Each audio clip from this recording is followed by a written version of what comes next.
Ето виждаме как Мими се катери по зелената пътека. Казва, че е най-лесната. И за сега се прави безупречно. Лицето й не изразява никакво съмнение, че ще стигне до върха.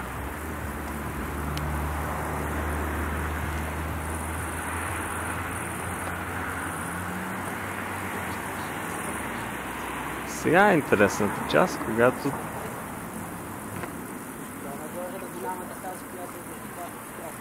чакайте, че си загубих мисълта. Вече има лек наклон обратен.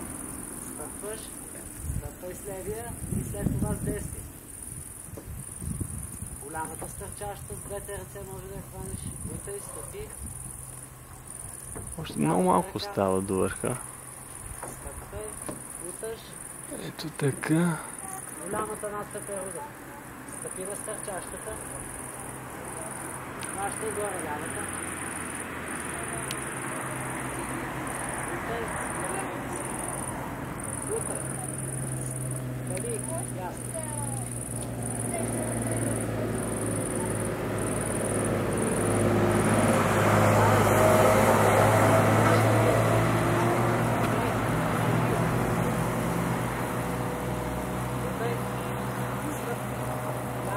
Броени метри делят Мими от майсторско изпълнение.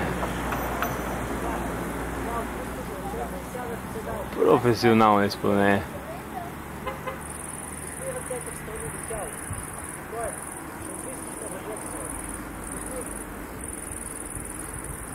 И сега вече ще я спуснат надолу. Браво!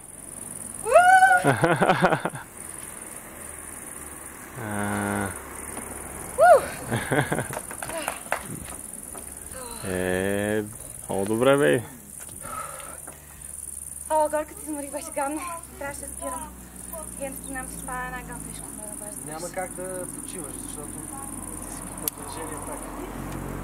Знам.